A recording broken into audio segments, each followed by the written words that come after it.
Getting set for kickoff, the Eskimos and Argos, as we welcome in viewers on TSN3 and tell you Trent Tugman of Cold Lake, Alberta, you could win a $25,000 home theater package from Visions Electronics if a kickoff's returned for a touchdown in this game, thanks to Safeway Sobeys $1 million touchdown win promotion. And if it happens again, you also get $1 million. Good luck. We head to Toronto now and join Rod Black and Dwayne Ford. One of the final days of summer could not be sweeter. On the shore of Lake Ontario, not far from the CN Tower at BMO Field today, the Edmonton Eskimos and the Toronto Argonauts on a glorious day in the 6. A glorious day for Victor Butler as he makes his return to the Toronto Argonauts lineup. When he went on the 6-game injured list, he was leading the CFL with 7 sacks. He returns and still has that lead. Of course, hot on his tail, number 41 in green and gold, Odell Willis, tops in the league in pressures, and he's right in the mix. 6 sacks. Jason Moss preaching discipline this week. His team has lost 4 in a row, and penalties have been their undoing. For Mark Trestman and his Argos, he has been emphasizing consistency and improvement. Game in and game out, they have lost 2 in a row. It's the 7-4-7 game here. 7-4 against 4-7. Hugh O'Neill's back in the lineup for the Eskimos. And he kicks it off. Away we go at BMO. Back in the lineup now is Chandler Worthy. Drop near the 32-yard line. 4th all-time leading passer in Canadian football history, Ricky Ray. Having a great season with the Argos. Says they need to also stress execution and explosiveness. Not enough big plays, he says. Yeah, and it's been a matter of consistency for the Toronto Argonauts. At times, they've been absolutely phenomenal in that regard, but at other times it looked very pedestrian offensively. James Wilder in the backfield with Ricky Ray. Looks like he's going to throw here. No, he won't. He'll give it to Wilder. James Wilder draws in this week for Brandon Whitaker. Yeah, and Wilder is a guy who's been on the roster playing special teams, etc. Gets the occasional touch. Also getting a look on offense this week, Chandler Worthy, who's been primarily a kick returner this year. We'll see lots of him as a receiver. Along that offensive line, Jermichael Dean, the former Ottawa Red, Black, and Calgary Stampeder, is in for an injured Corey Watman at right guard. Second down's been an issue for the Argos. 7th in the CFL on second down conversions. Ricky Ray is wrapped up, dropped, fumbled football, and the Eskimos have it. Euclid Cummings got a hold of Ricky Ray and brought him down with the football. And on the second play from scrimmage, the Edmonton Eskimos force the first turnover of the ball game. Euclid Cummings, a guy who began his CFL career with the Toronto Argonauts. Part of this force that is the Edmonton Eskimos front 4. He's in with the tackle and the strip. And his partner in crime, Armando Sewell, comes up with the recovery. Team that is second last, protecting their quarterback. That shows early on here. Eskimos force the turnover. They scrimmage right away with Mike Riley looking to make the Argos pay from the 25. Swinging it out of the backfield to Darrell Walker. Second game back with the Edmonton Eskimos. They're spending some time down south trying to make it with the Tampa Bay Bucks. Darrell Walker comes into this treasure chest of receivers for Mike Riley. Yeah, plenty of depth, obviously, in that receiving core. As the Eskimos have battled injuries, they've had to juggle some things ratio-wise. That's Pascal Lochard listed as the starter at running back. He'll be juggled in and out of that lineup. David Beard, the University of Alberta product, gets the start at left guard today. 1st and 10. Inside the 15, Trayvon Van looks like he's going to score. He will. Touchdown, Edmonton. Darius Perkins not in the lineup this week for the Eskimos. Trayvon Van comes back in. And the Van rides to the end zone. And all because of what that guy did earlier. Yeah, points off turnovers. When you're Mike Riley in this offensive unit, there's nothing like a short field. Great job blocking things up. Matt O'Donnell, Justin Sorensen leading that offensive line at the point of attack. Nice read and cut from Trayvon Van. Hugh O'Neill back in the lineup. Chris Milo was with the Eskimos kicking last week. Missed that field goal, of course, to tie against Calgary. O'Neill returns, boots the convert. Trayvon Van scoring after a reception by Darrell Walker. And, of course, a fumble recovery by Armando Sewell. And the Eskimos are flying early in Toronto. Trayvon Van's first touch since coming off the injured list. Missing 6 games, back in the lineup. The formula worked this time as Trayvon takes it to the house.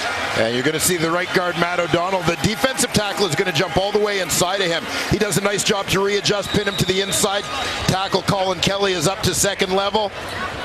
And Trayvon Van's got all kinds of room to run. His first touch since July 28th when he left the lineup. It's his 3rd major of the season.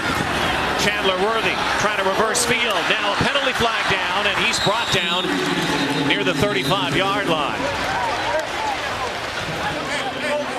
So now Ricky Ray trying to make amends. You can see that on the return. Illegal block. Toronto, number 41. 10-yard penalty. First down, Toronto. Kim Murphy, our referee today. This takes it back. You can see that sort of elbow pad tensor bandage that Ricky Ray is wearing on his left arm.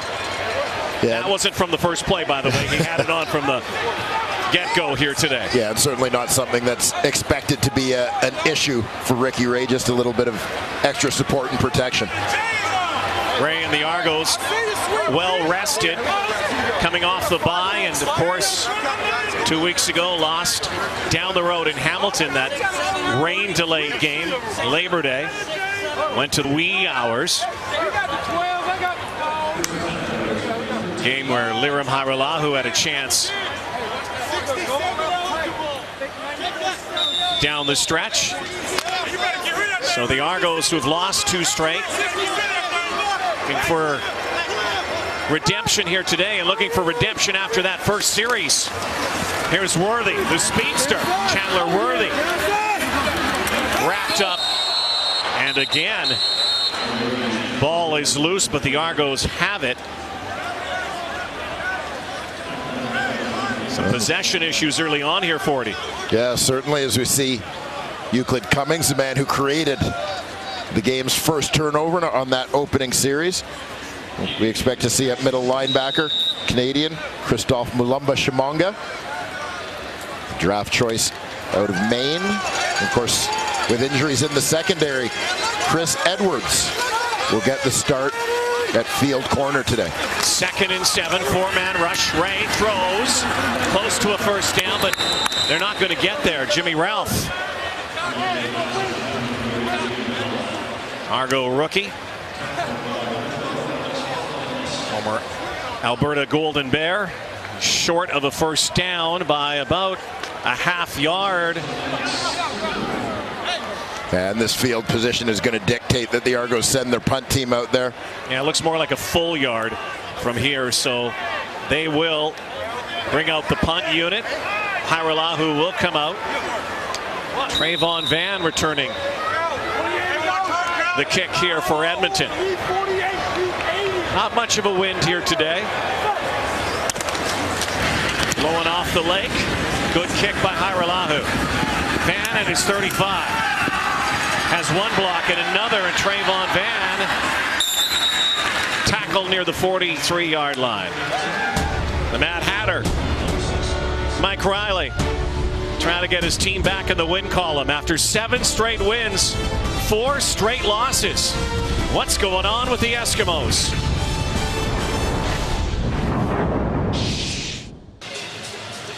In his 72nd game starting for the Edmonton Eskimos, Mike Riley, the 32-year-old, getting ready for his second series. Let's go down to the sideline. Here's Matthew Shinetti. Absolutely, Rod. You take a look at Mike Riley. Not only is he the leader on the field, but emotionally you can also consider him a leader off the field.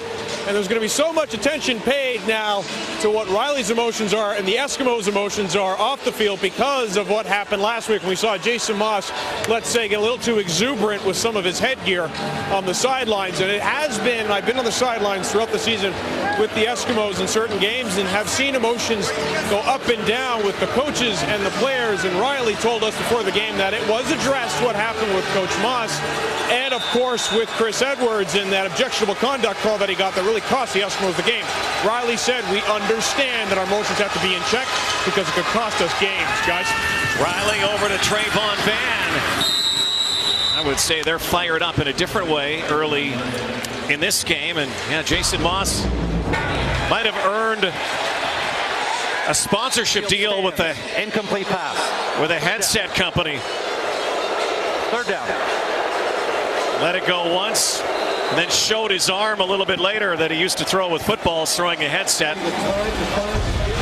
Had a bit of a chuckle with him yesterday about that, but he understood that what he did was wrong, but made his point and said he would handle things a little bit differently this time, but he is a fiery guy. Yeah, I mean, Jason Moss's emotion is a big part of... Outside, Toronto, number 90. 5-yard penalty, first down, Edmonton. That emotion and that fire is a big part of who he is, and quite frankly, a big part of why players, whether when he was playing or coaching, are willing to follow him. Yep. Absolutely, and so it's tiptoeing that fine line, and obviously he crossed over it last week and he recognizes that, but you never want to take the fire away from Jason Moss because that's who he is. Jason Moss, who's one of his best buddies, is Ricky Ray, the quarterback for the Argos, of course, and Darrell Walker. There's something uncharacteristic. Walker picks it up just in case. Pretty sure that was a forward pass. Darrell Walker, a little bit of a concentration issue that time. That's something we have never, I don't think ever have said about Darrell Walker. And here you'll see definitely a forward pass. This one travels forward by about 6 yards. I think just the Argo defenders reacted to it, and Walker thought, just in case, better get on top of that one. Walker thinking about going forward before catching that one. See if Mike Riley goes right back to him. He has a tendency to do that.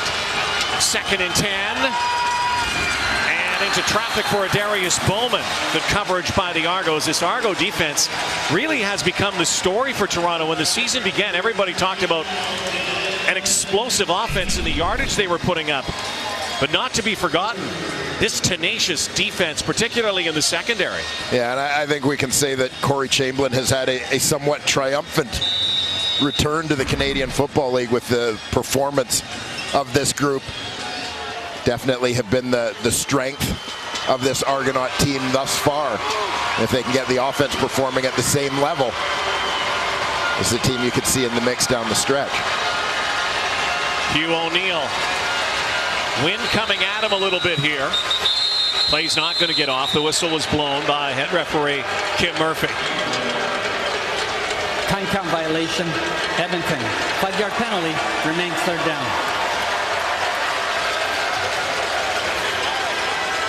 The Argos will benefit a little bit in terms of field position here, with Hugh O'Neill kicking for an opportunity to try and pin them deep.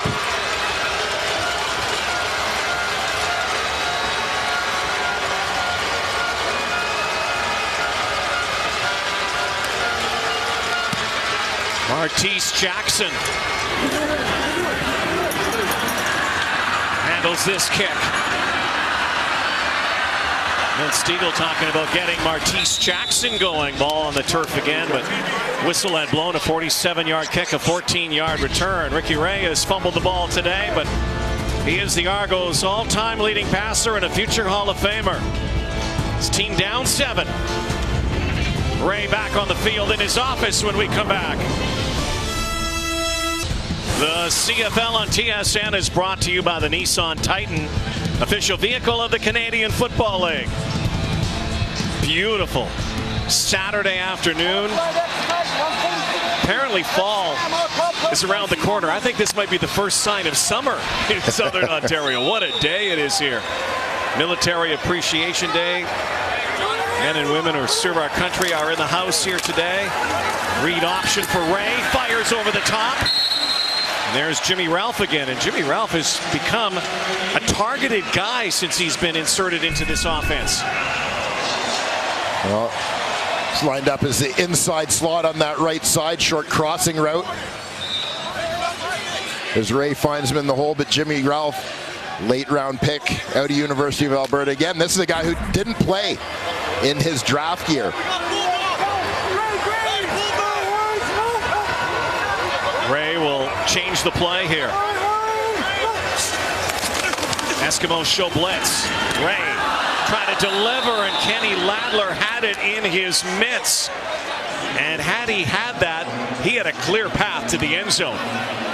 He sure did. Ricky Ray looking for S.J. Green down the seam. Green on the hash mark. And clearly didn't see Kenny Ladler sneaking his way out of the box to get in that passing lane. Kenny would like a mulligan there. Yeah, Ladler and Odell Willis, the only two Edmonton Eskimos to start every game at the same position this year on defense. Ray out of the backfield for James Wilder Jr. Kicking it out now, trying to get back, cutting back for the first down, and he'll have it. Alex Hoffman-Ellis made that final tackle. James Wilder running wild on that far side for the first down.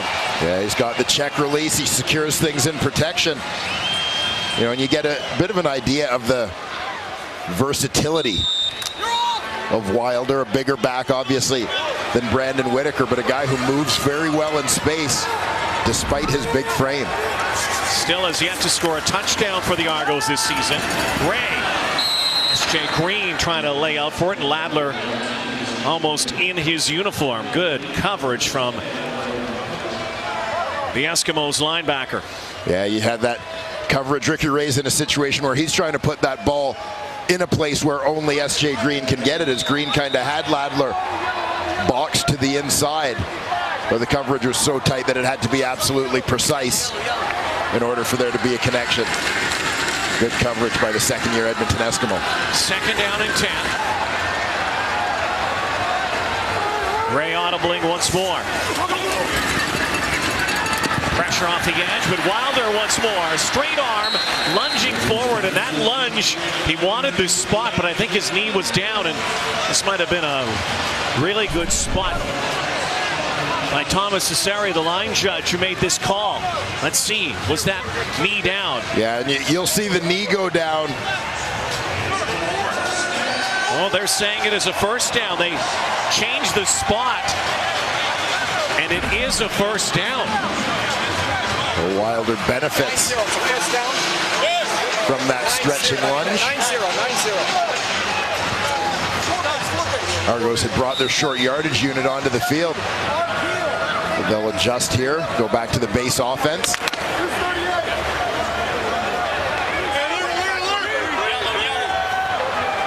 Kwaku Boateng on the line now, eyeing it up as well.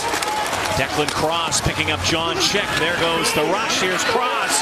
Declan Cross with a convoy here. Look out! He could be gone. He is. It's a touchdown, Argos!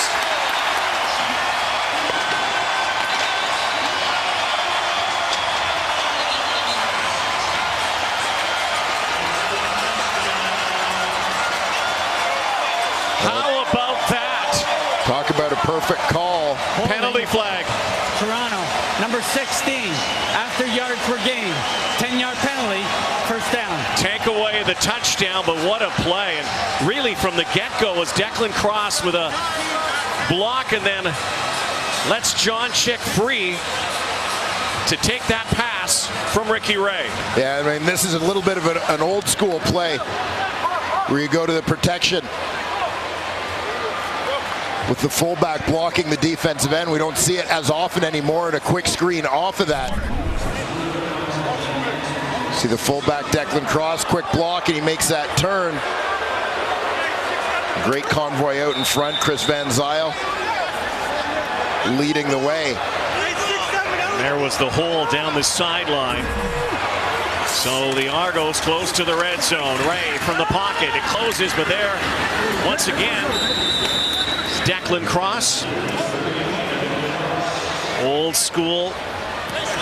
Former star out of McMaster. 4th round pick. Yeah, I mean, Declan Cross is a guy we've talked about throughout this year as he's really developed in his sophomore season. This is one of the guys that I certainly took a shining to in prepping for the 2016 draft as his highlight film. It wasn't about catches and runs. It was just him knocking the snot out of people with blocks. I loved it.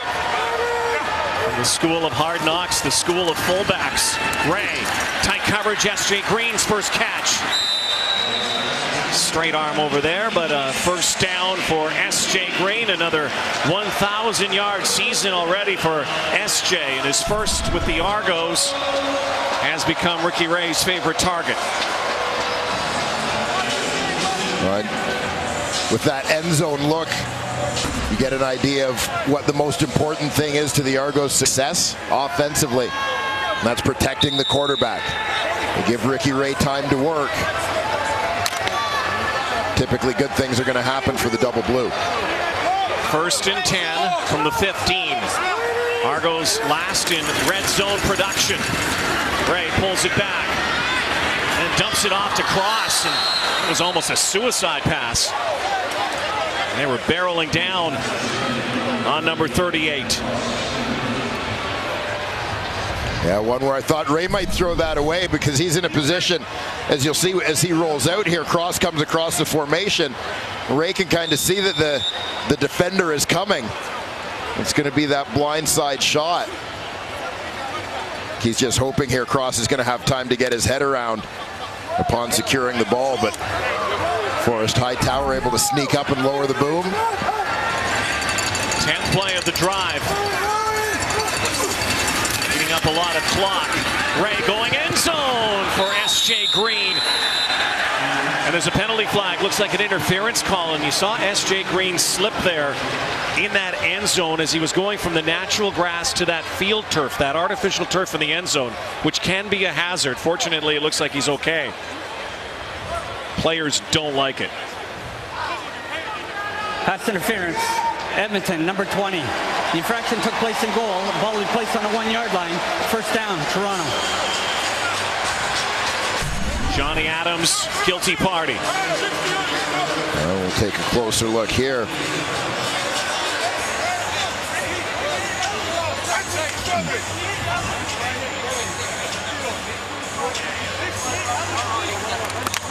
I think with Green's reaction, kind of a turn to his right, suggesting that there may have been a bit of a pull, but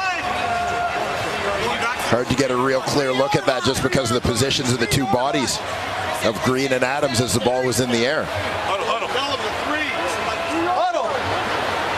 Argos are bringing out their big team here, including short yardage quarterback Cody Fajardo.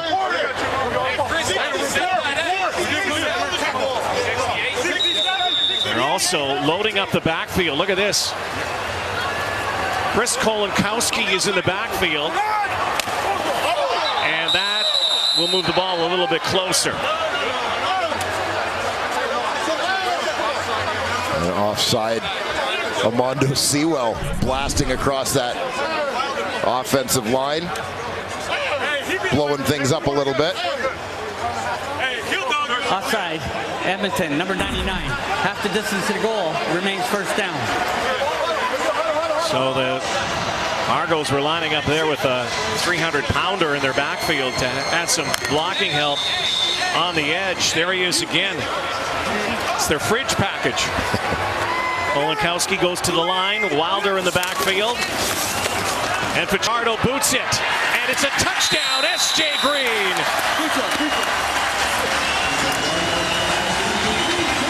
Cody Fajardo. A little bit of deception, and S.J. Green has his 6th touchdown as an Argo. Yeah, I love that element of surprise in the goal line package. You load it up with the big bodies, and everybody assumes they're going to try and blast it in behind the big blockers. There you see the execution on play action. Put the ball in the hands of your #1 playmaker, S.J. Green. S.J. Green with a souvenir.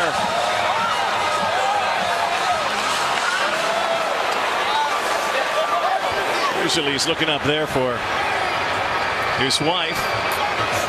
Usually he's been collecting a lot of those footballs this year. That CFL logo. S.J. Green, what an impact he has had since coming to Toronto.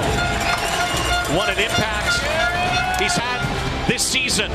Fajardo's first touchdown toss of 2017. And the Argos have tied it up. There's a guy who did it in South Florida with the Bulls, did it in Montreal for so many years. Now his first year as an Argo, S.J. Green has been a touchdown machine. Yeah, S.J. Green starts off in that wing formation, a little bit of pre-snap motion. See what kind of look they're going to get.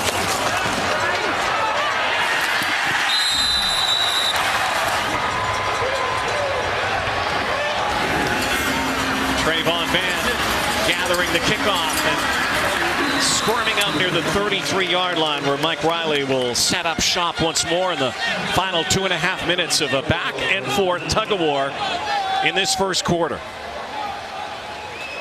Yeah, teams still kind of feeling each other out a little bit. The Argos really come up with the first big play of the game off the screen to Declan Cross to claim a chunky yardage. Finally, it's S.J. Green in the flat for their first touchdown. Edmonton, of course, benefited from a short field off a turnover to open the scoring. Riley fires on the far side. Back to Duke Williams, makes his first catch of the afternoon. We'll get a look at the Argos starting defense as well as Victor Butler. They've also got Cleon Lang returning to that D-line. Sean Lemon out of the lineup today, however. Marcus Ball has been tremendous as expected as he's moved from Will over to that nickel or Sam linebacker spot. And on the back end, Johnny Sears draws back in at halfback this week. 2nd and 5. Riley has nobody home, has to scramble now. Here comes the rush, and he'll throw it to the sideline, and laying out, they're saying incomplete to Keel Williams. Duke Williams and Marcus Ball. And that is a lack of discipline on both players right there. Chirping and jawing at each other on the sideline, and the official is right there to throw the flag. Not sure who is getting the penalty. Perhaps it's both of them. And the reaction to me. Objectionable conduct after the play. Edmonton number 81. They'll go back 10 yards. It'll be 3rd down. Jason Moss, yesterday when I sat down with him, talked about the discipline issues. The Edmonton Eskimos, last in the Canadian Football League. The most penalties, the most penalty yardage. They talked about focus and emotion and controlling it. This is kind of residue from last week even. Oh, so true. There's only so much you can control in the course of a football game. One of the things that you actually have control over is your own emotions. You got to take care of that. O'Neill launching from his 20. Martise Jackson, and one punt return for a touchdown. And he's going backwards, but now he has some room, and eventually is brought down. A good return near the 55-yard line. The midfield stripe, a 17-yard gain for Martise Jackson.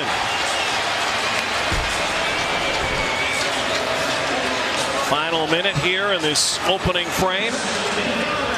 Eskimo team that's been outscored over the last 4 games, Dwayne, in the first quarter, 29-3. I guess a victory for them in the fact they've got 7 points. They haven't had more than 3 points in the last 4 games. Yeah, well, this is where it was big for Edmonton to get that turnover off the top, as they were desperate to have a good start in this ball game. Score first, obviously. Ricky Ray again with that read option and puts it in the gut this time for Wilder, and utilizing James Wilder quite a bit here. This will move the sticks again. They'll scrimmage 1st and 10 from inside the 45-yard line. Well, the way we've seen the Argos distribute the football early in this ball game is indicative of what they view as the strength of Edmonton defensively. We always talk about the front four and the pressure those guys get. That's why we're seeing the run game with Wilder being important. That's why we're seeing a screen pass called early to cross. They're doing things to try to affect that rush. Once again for Wilder. Argo team that came into this week last in rushing as well, and already off and running in this one on the final play of the opening quarter. Argos get a touchdown from S.J. Green. The Eskimos score thanks to an Argo turnover. Trayvon Van.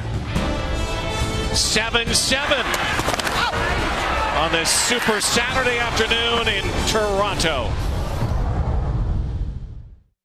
7-7 game here in Toronto. Eskimos and Argos. The CFL and the NFL have introduced a flag football initiative. Great program. Co-ed teams of 11 and 12-year-olds take part in 9 regional tournaments, culminating in the championship, of course, during Grey Cup week. For more info, visit cfl.ca/flag. And with a special guest, here's Matthew. Absolutely, Rod. Not only one special guest, CFL executive Kevin McDonald, but we have a few of the kids that might be participating in the flag football initiative. Kevin, this is such a big thing, a big partnership, and I want to get to that. But how important was it to build this kind of initiative with kids, boys and girls, at a young age? Well, I think it's critical to take advantage of the opportunity that we have as a CFL, as the professional stakeholders of this game in the country, to create opportunities for kids at a very young level, at a young age group, in a sport that's very accessible, inexpensive for both boys and girls, that not only give them the fundamentals and the basic skills around the game of football, but all the intangible benefits that come from being involved in a team sport, all the life lessons, all the great things that come from just being part of a team, having responsibilities to teammates. This gives us a great opportunity to have a connection, to educate, to create awareness around our sport, and really highlight the relationships and all the positive values that we do within our communities on a daily basis. But it gives us a great opportunity and a touch point, like I said, through our next generation of fans. And if we can create positive experiences like this for these guys today through sport, we're not only going to create the next generation of players and administrators and officials, but also of fans of our league. Thanks for this, Kevin. Appreciate it, Matt. Great seeing the kids at the park. Great seeing them playing flag football.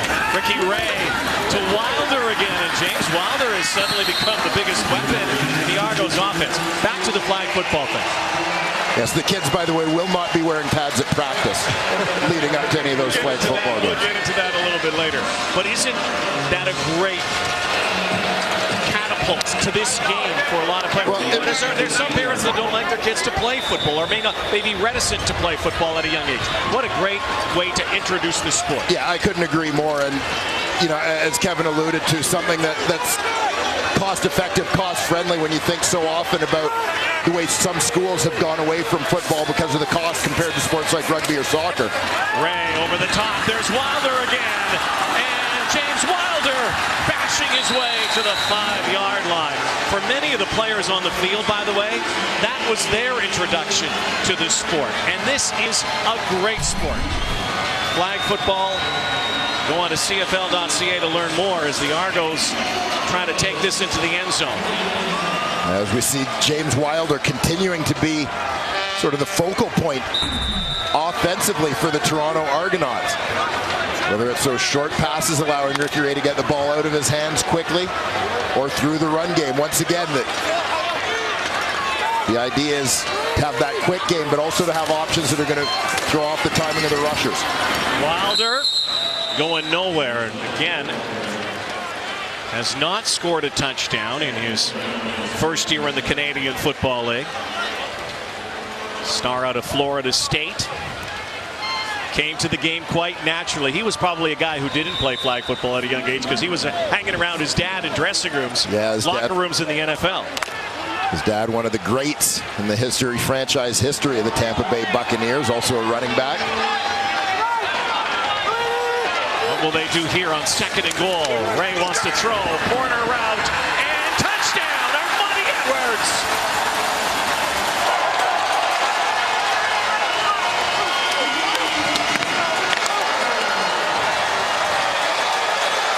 Boy, 2nd down. What an interesting play package for the Argos from in tight today. Corner route from near the 3-yard line, and Armonte Edwards has his 3rd of the season. Yeah, opening things up.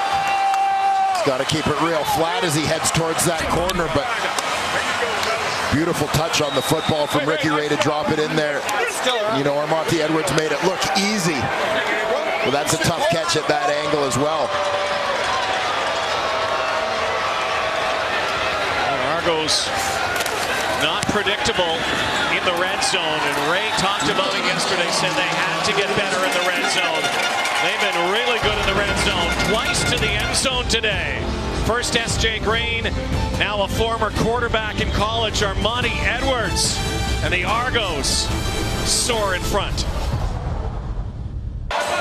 Guy who used to throw passes at Appalachian State, doing a lot of running as a quarterback there at a number of big wins, has switched to receiver, and it has been magic for Armonte Edwards.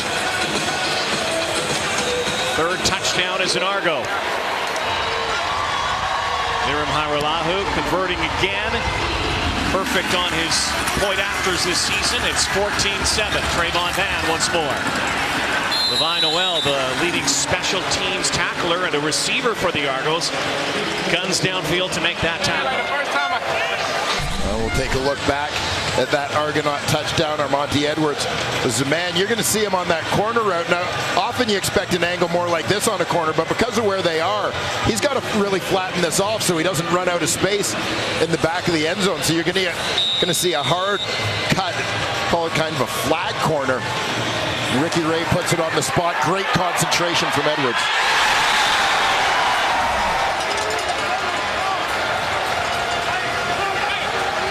Ricky Ray now 314 career touchdown passes. Mike Riley trying to answer, goes over the top to a Darius Bowman.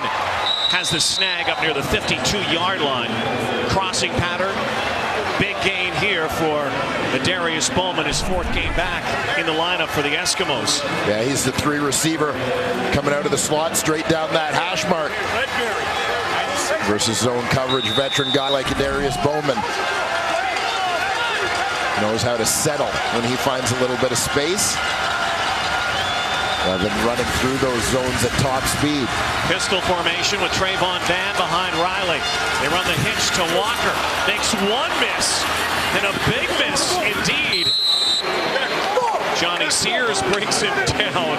That looked like a torpedo that was missing Darrell Walker. Watch this. Whoosh. Yeah, the free safety, Cassius Vaughn. Saw this one all the way. Nearly broken ankle. Trying to adjust to that move. Just a little sidestep. Darrell Walker, former Rookie of the Year, 2-time All-Star, trying to make it with the Bucks down south, and the Eskimos love having it back. Batted down and batted up into the air and incomplete. The line of scrimmage. Leon Lang in that scrum up front. Well, Cleon Lang has never made life easy on Mike Riley. No, in many ways, literally and figuratively. Had a couple of not so friendly hits against the Eskimos quarterback in their history together in this league. 2nd down and 10 from the Argo 46.5. Riley from the pocket has Brandon Zylstra, and he'll score the touchdown. Lightning strike right back. Brandon Zylstra back in the lineup now a couple of weeks for the Eskimos. Got behind cover, and Riley just laid it in. Well, it was awesome to watch this one from our vantage point, Rod, as you know, the ball hangs up in the air for a while, and you really get to watch the way Brandon Zylstra has to contort himself in order to track this football as it comes over his head. Kind of tilts the head back, tracks it all the way in over his shoulder, never turning his back on that football. 23-year-old from Spicer, Minnesota, out of Concordia College in Minnesota. Hugh O'Neill puts it through just barely. Here we go. Hey, coach. The air show is on. Game of throws. Zylstra, the most recent recipient.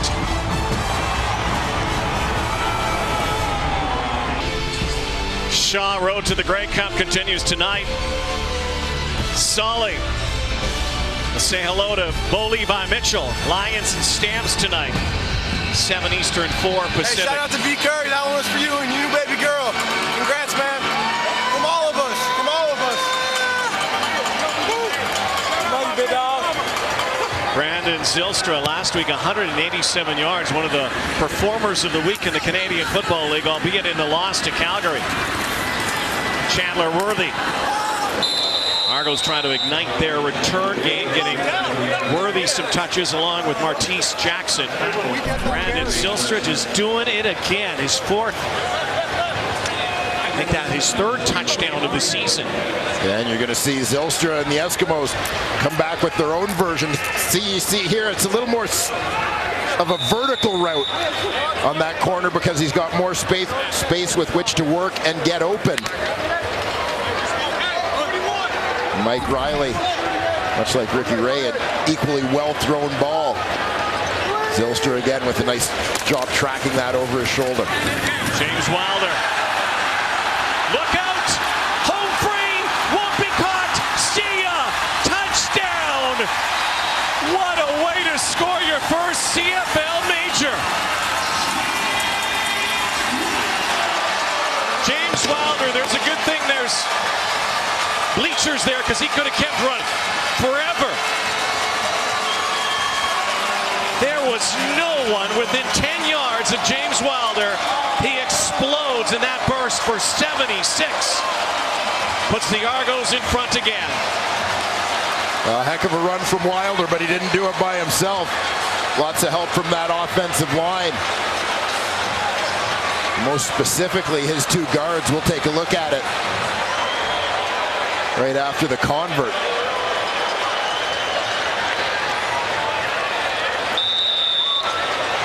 You got a seatbelt, partner? This is crazy stuff. Into the second quarter. These two teams are putting on a show. James Wilder Jr. That one might be for Pops. First CFL touchdown is a thing of beauty. Yeah, and this is a beauty. Keep an eye on the two guards here. You're going to see Tyler Holmes takes on his man here. Then you're going to see Jermichael Dean, the pulling guard, come around. He gets the kick out, and that's what's going to open up the lane. Boom, there's that kick out on the pull. And Wilder is through untouched for the major. Chris Van Zyl, he likes to dream, but he's not going to catch him. Nice job tracking that over his shoulder. That's the first time, Wilder, that there hasn't been, look out, any traffic won't be caught. See ya. In this area in a long time. That's a pretty clear path for James Wilder Jr. Yeah, Argos' run game has looked good. Brandon Whitaker, the Argos' regular running back, enjoying every bit of that one. Supporting his fellow RB on that run. Look at this afternoon. By the way, it's not even halftime yet for James Wilder. Running wild today. It's been interesting to watch both benches here. It's like a heavyweight fight.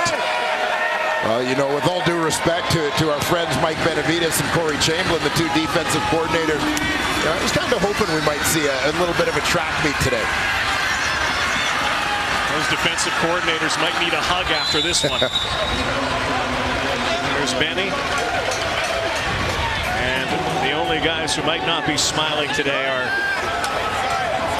the D coordinators. It is going to be a challenge because obviously we are in full turbo thrust offensively. It's going to be interesting to see the adjustments these guys come up with as the game goes on. From a defensive perspective, and there's no disputing the offensive potential of either of these two teams. So the coordinators knew they were going to have their hands full. They were going to have a challenge today. Trayvon Van, the Eskimos come into this week leading offense in terms of yardage gained. The Argonauts came in as the leading defense, limiting teams to the least amount of yardage. Going to be a tough one for Corey Chamberlain. This violent game of chess here today. We're off to a flying start.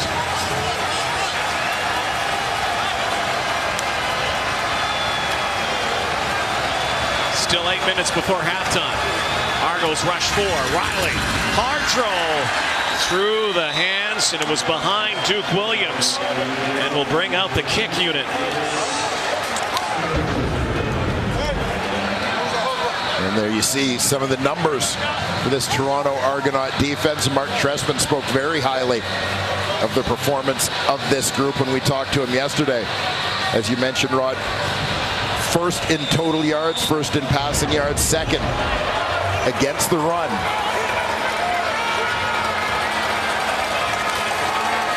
The Eskimos already have 119 total yards, but this time their drive stalls.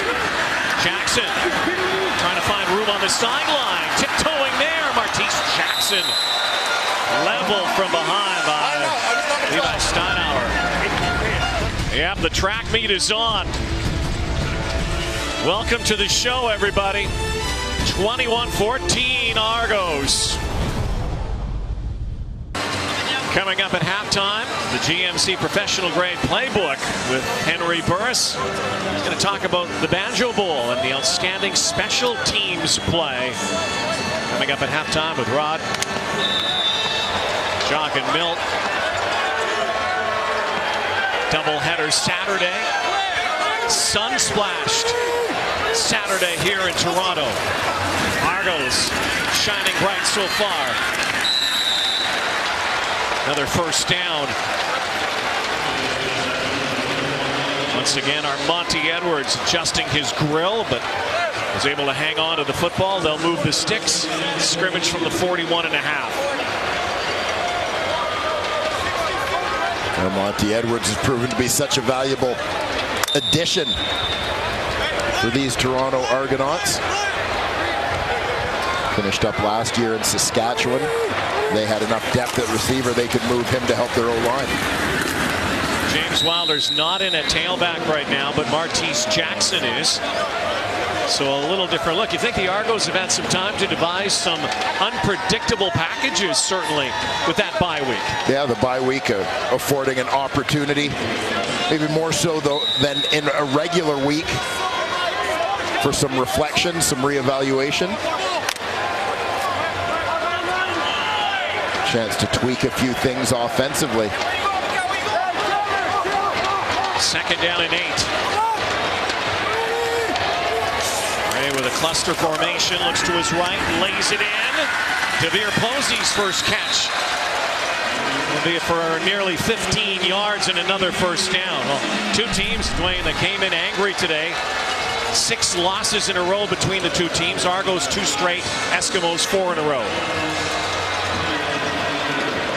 Yet both looking pretty sharp again, particularly on the offensive side of the ball in the early going. Neither of these two teams looking like a team that's mired in a skid. No. We're hitting full cylinder here. And they'll give it to Jackson. Martise. Well, he's getting those touches. You know, Milt Stiegel is smiling back in the studio. James Wilder just have to catch his breath still after his romp. There he is. Yeah, creating the change up here. Obviously, these two guys are as different in their styles as they are their physical dimensions. Martise from Florida Atlantic. Wilder, Florida State, stays in and gets the ball once more. Dropped by Adam Konar, son of former BC Lion Kevin. And it's going to be third down and about 2 yards. So shy of that, they'll bring out the kick unit. Opt to go for 3 here. Good tackle by Konar.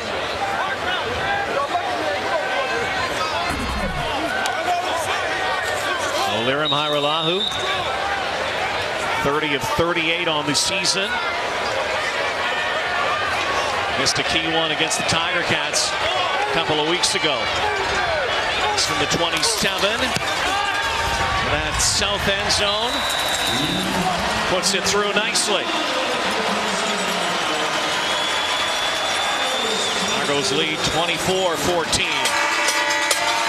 Well, the Kraft Heinz Project Play Grand Prize winner will be revealed tonight. Playing for during halftime of the Lions Stamps game. Stay tuned to see which community has won $250,000 towards their recreational facility upgrade. Good luck to all of those communities. Thanks to Kraft Heinz Project Play.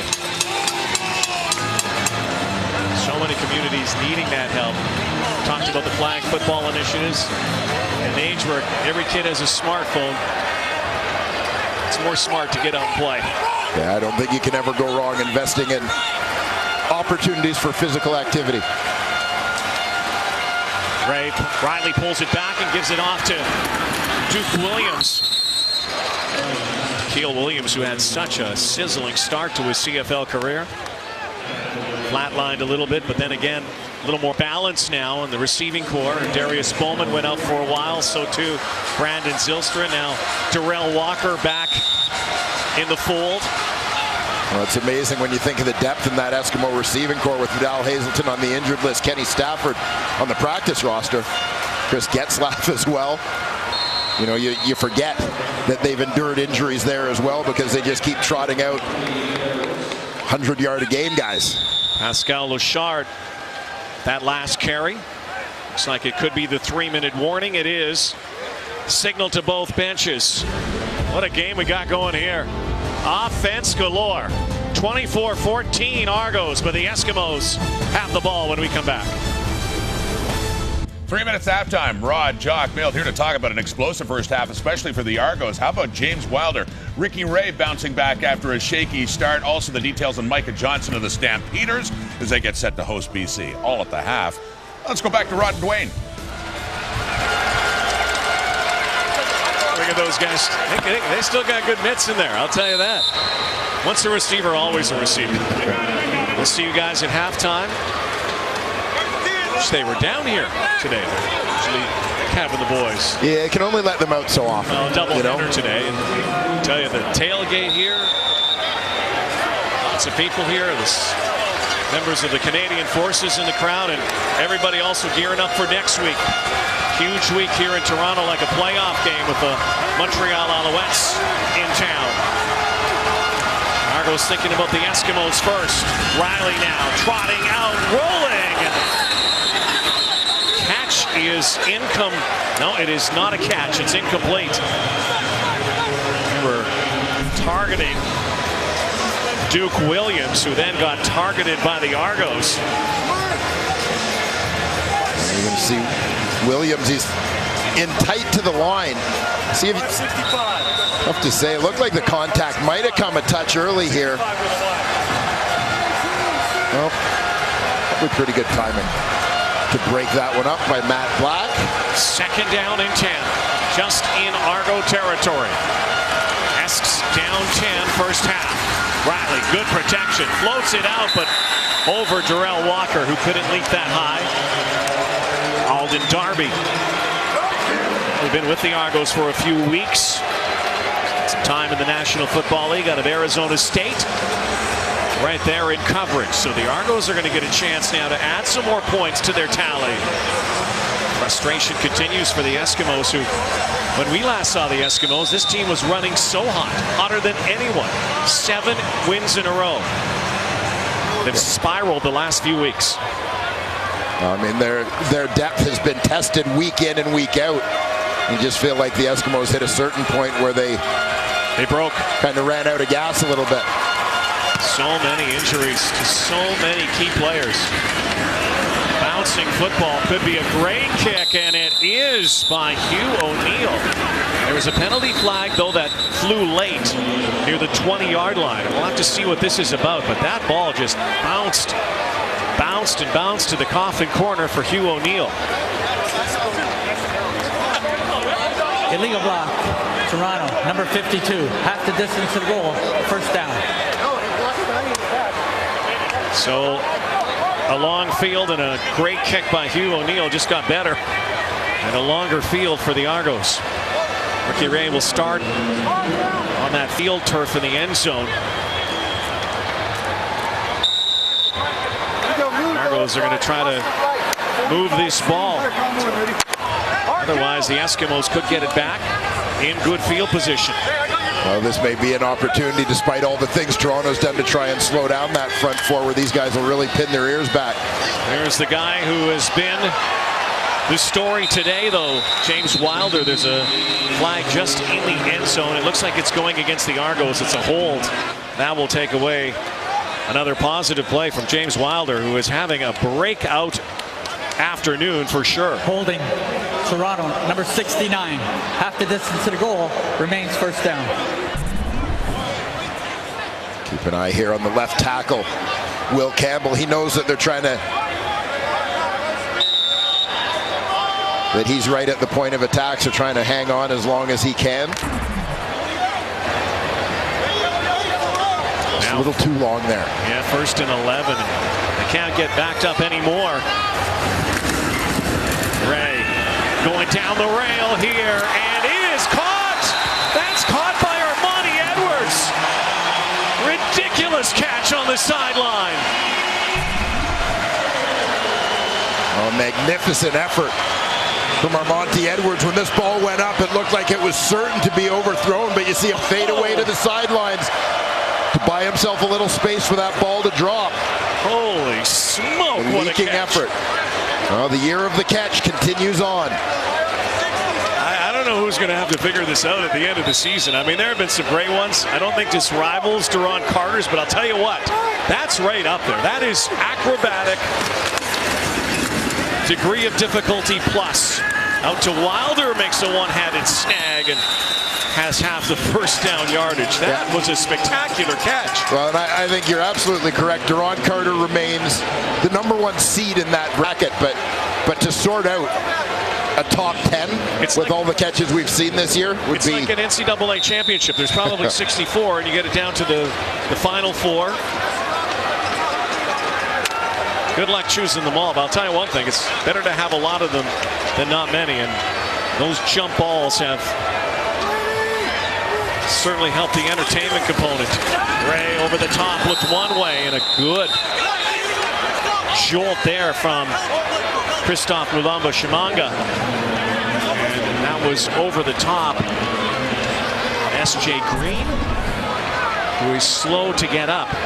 Yeah, nice play here by the rookie linebacker to make contact. He helped out by a throw that was a little bit in his direction, allowed him to affect the potential catch that much more. Former Maine Black Bear again.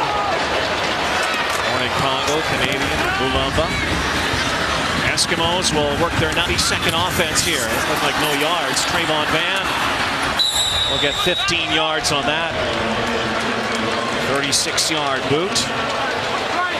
The Edmonton Eskimos, penalties haven't helped. But they've just kind of lost their mojo here. Toronto, number 84. 15-yard penalty, first down, Edmonton. After that 7-0 start, you can put all the numbers and crunch them all so many different ways, as Jason Moss told us yesterday, though.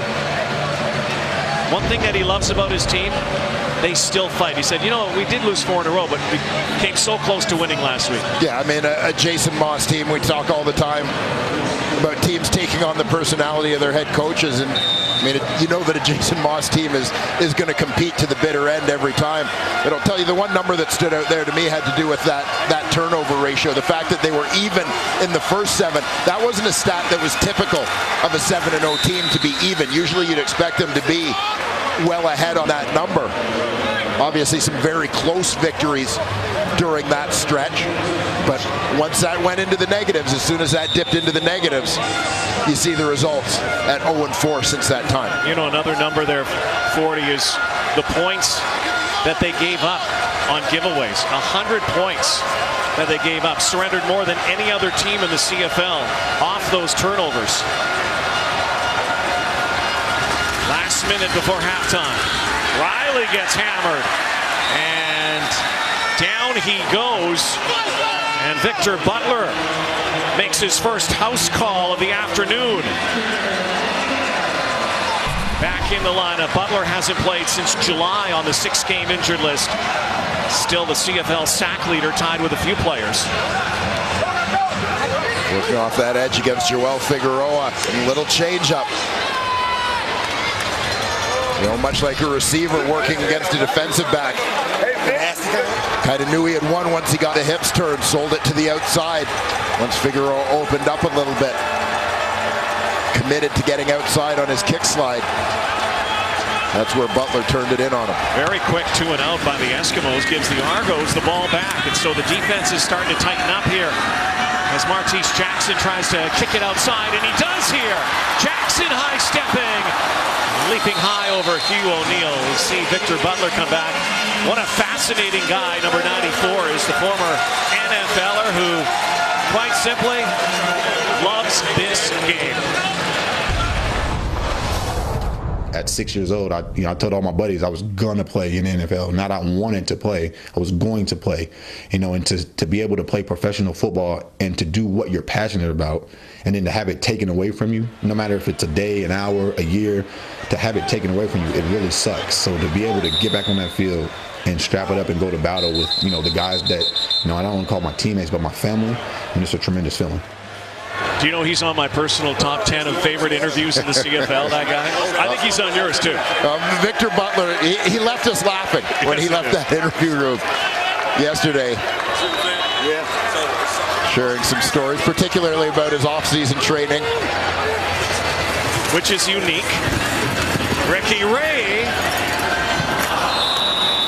looking for DeVere Posey, and his off-season training is something that Chad Owens, the former Argo, used to do, but I think a little bit different for Victor. Yeah, he modified a little bit, but spent the off-season doing some MMA training, feeling that a lot of the grappling and core strength, body control, those sorts of things would serve him well in terms of battles on the offensive line.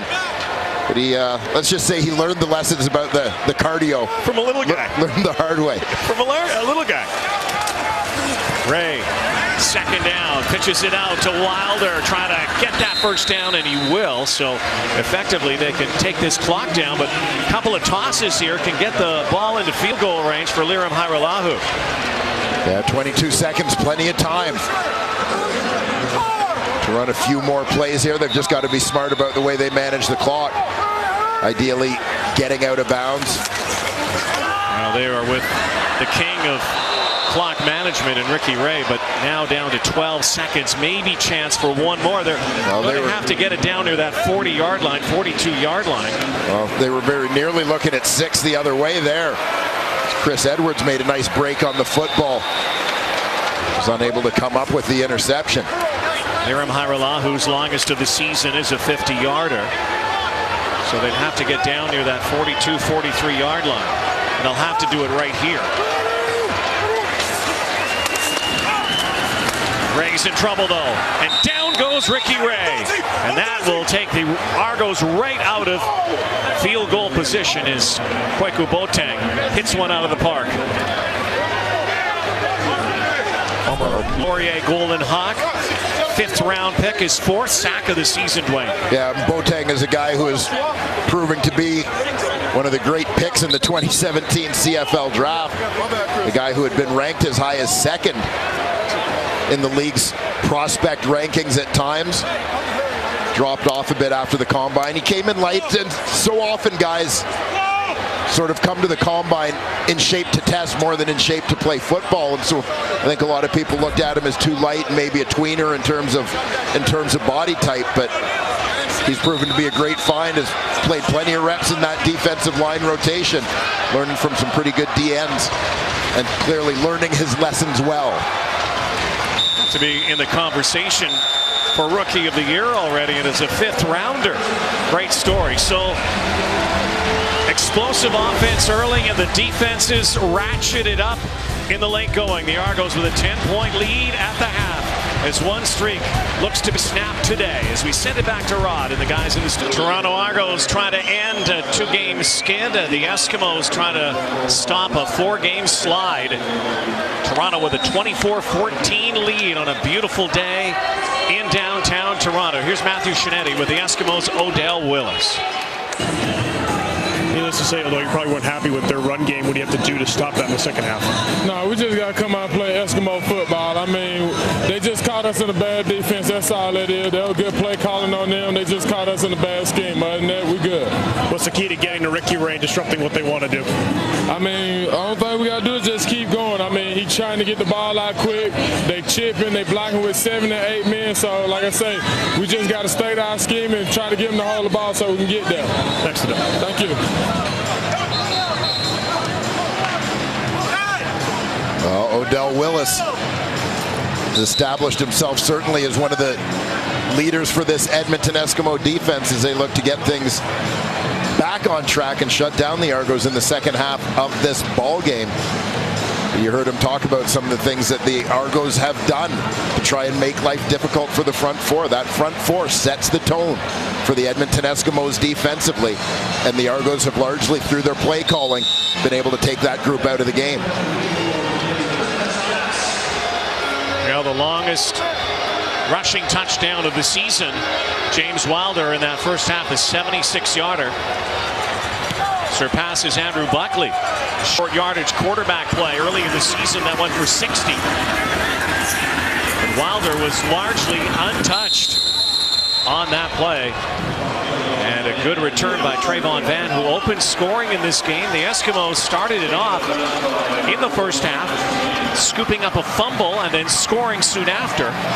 But since that time, it's been all Argos. As you see, Mike Riley's numbers just 7 of 15. Pedestrian. The first half of the ball game.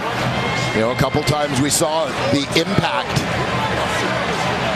of the pressure on Mike Riley as a couple of throws were just a little bit off the mark as he had white jerseys flashing in his face as he's trying to get rid of the ball. Mike Riley, career 1-4 against the Argos. Rears back and unloads to Darrell Walker. Close to a first down. I think most CFL fans are probably as surprised as we were to see Darrell Walker back in the league this season. You think his former quarterback will be back in the league, Johnny Manziel? Oh yeah, Darrell Walker caught Johnny Manziel's last touchdown pass of his college career. Yes, that's a situation that remains to be seen as he undergoes something of an evaluation with the CFL office. Trayvon Van up the middle for the first down, but what a get. I guess a re-get. Reclamation of Darrell Walker, who everybody was cheering for to try to make it to that Tampa Bay Buccaneers squad. Yeah, certainly not a bad mid-season addition when you can get a guy who's an impact player who already knows your system. Not like getting your typical NFL cut who they have to kind of learn the league before they can start to have an impact for your team. There's Canadian back Pascal Auchard, the former star at Laval with the Rouge et Or. Second-round pick of the BC Lions. Spent time with the Lions and the Winnipeg Blue Bombers, but getting some touches in this offense right now. And once again, part of that has to do with Edmonton trying to manage the ratio. You have to have, again, 7 Canadian starters between offense and defense combined, but whatever number you declare on each side of the ball, you have to maintain as a minimum at all times. So Edmonton has to have at least 4 Canadians on the field offensively throughout the ball game. So sometimes it's Lachard replacing Trayvon Van at running back as we get a flag on the play. Flag on the play as Riley easily had the first down. Here's Kim Murphy. Offside. Toronto, number 92, 5-yard penalty, first down. Well, managing the ratio can be difficult and challenging at times. A little bit of a mathematical equation as you try to get to different personnel packages and so on. Edmonton, because of the depth they have, they want to go with their 5 American receivers right now, which is why they have to use Canadians at other spots. Riley to Darius Bowman. Fires a dart. Another 9-yard pickup for the Eskimos, marching the football impressively out of the chute here in this second half. You know, and we talk about this where, you know, they've elected essentially, I would say, based on what guys have done in the past, Edmonton essentially making the decision to go with Brian Mitchell over, say, Shamad Chambers in that receiving corps. Keep it on the turf again. You saw the flag, and they whistle the play down, like movement on the line.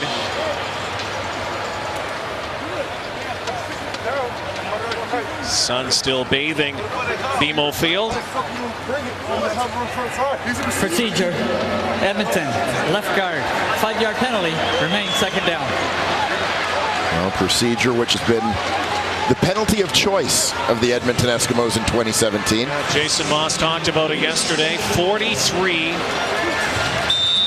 procedure penalties, by far the most in the CFL. Too many, Jason told us yesterday. 57 preventable penalties, those procedure calls, time count calls. Lack of focus, lack of discipline at times. Eskimos trying to shore that up. Second down and 6 from the 29. 4-man Argo rush. Riley settles in and delivers again. This time to Duke Williams, who sprung free as he spins away down near the 10-yard line. Duke Williams looked like a human fidget spinner there.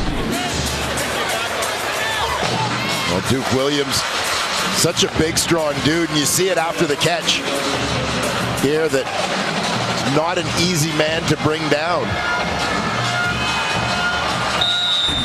Listed at 6'3", 225 pounds. Auburn product.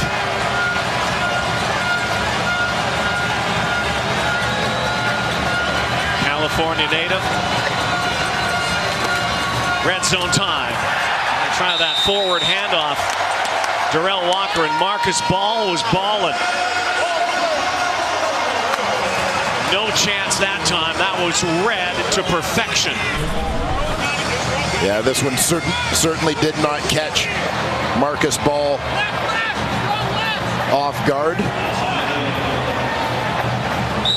Film study and perhaps just having the right call on. That appeared to be a predetermined blitz, but adjusted nicely when he saw that play coming to make sure he maintained the outside in leverage to make sure Walker couldn't turn the corner on him. Second and 17. The rush is on. Riley's knocked down. Ball's up. And a juggling act ensues. And finally a whistle. I think about 6 players have their hands on this football. Yeah, and I don't think that any of the green and gold guys that touch this football are people that Mike Riley's real interested in seeing making catches. See Colin Kelly bobble it. Not a bad shoestring grab there, but big Joel Figueroa maybe lobbying for a little bit of tight end time later in the season after that one. Do you really need a tight end in this offense? So the drive, though, stalls there, and you go back to the penalties we talked about before when they were second and short. That procedural penalty that takes them back, moves them out. And you can see why Jason Moss gets frustrated right now, because the Eskimos would certainly much rather have had 6 instead of 3, and they're not even getting 3. They're getting 1. Hugh O'Neill misses wide left. And what was so positive for a moment for the Eskimos is a big minus. They put 1 point on the board. They're down 24-15. James Wilder having a wild day in Toronto. Well, there's the man of the hour, at least the man of the first half, James Wilder Jr., the Argos' starting running back here today. An absolute monster in the first half, whether it was carrying the ball or catching it out of the backfield. All he did was produce. Huge part of the game plan. A game plan designed to neutralize the impact of Edmonton's front four. Scored his first touchdown as an Argonaut as he was approaching 200 total yards. Ricky Ray is flattened, throwing into traffic, incomplete, and I'm sure there is a bit of a gasp on that Argos sideline anytime Ricky Ray gets hit like that. Of course, missed some time, shoulder injury, and has certainly been the key figure for the Argos the last few years, ever since being acquired from Edmonton. You asked him yesterday, you know, does it still mean something to play against the green and gold where it all began? And his response was? Yeah, a little bit, but not so much. I mean, this is year 6 now as a Toronto Argonaut. But down he goes, sacked once more. And the Edmonton Eskimos getting to Ricky Ray and Armando Sewell with his first of the afternoon, the third for the Eskimos, right into his wheelhouse.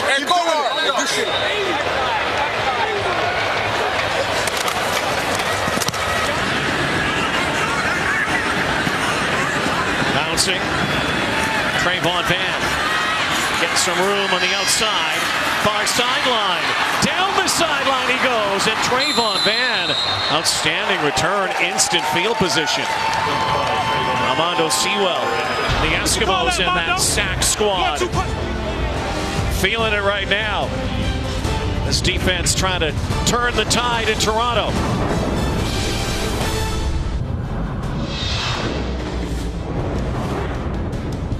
Hey, don't let nobody panic. It's a long game. I'm not panicking. I dropped that. I'm mic'd up, so if you got any sweet jokes, this is the time. Get that cheesecake? Man, I went over there, but I ain't even get it. It ain't look like Cheesecake Factory, so I ain't want it. Behind the scenes and right in the huddle stuff, and also help with the censor button. You always have to have that. It's sports. CFL Wired. Every week on TSN. Hand off to Trayvon Van as the Eskimos start this series after a 35-yard scamper on the return by Trayvon Van. And half the first down yardage here for Van, who started it off today for the Eskimos, and Edmonton be feeling a little down after missing that field goal attempt. It is a 9-point game, though. Loads of time left here past the midway point of the third quarter. First meeting of the season between East and West here. Trayvon Van going backwards. Penalty flag down. Marcus Ball, another tackle here, and that flag was looking like it was against the Eskimos. May have been a hold here.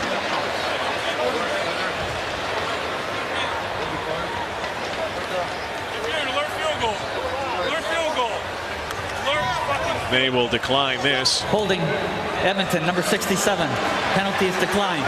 Bring up Hugh O'Neill again. Hugh O'Neill did not begin the season with the Eskimos. He was with the Eskimos the last couple of years. Off and on. Sean White got hurt. White, their feature kicker. And then when O'Neill went down, Chris Milo came in. O'Neill is back. Now trying here from the 42-yard line. This kick is up, and this kick is also wide. And bringing it out is Martese Jackson. Down the sideline. See you. He's not going to be caught. What a play by Martese Jackson. Incredible touchdown on the missed field goal. Maybe the Argos play of the year right here. Martese Jackson goes the distance.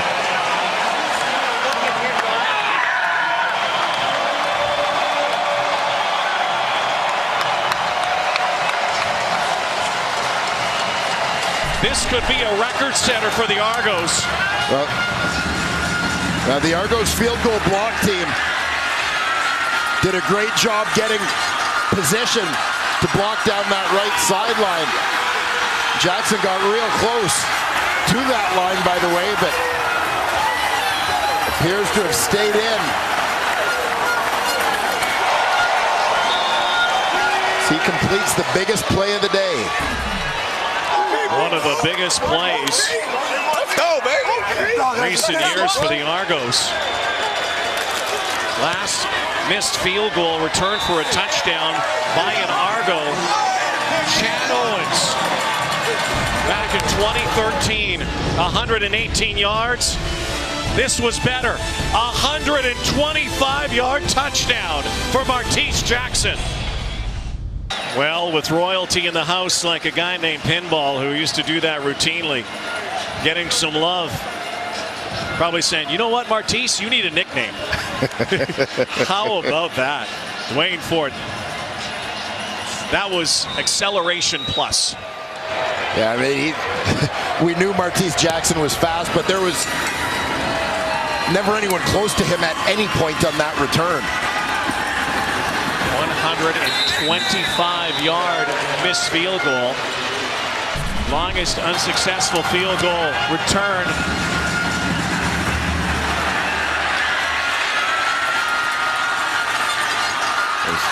Hugh O'Neill, by the way, got decleated.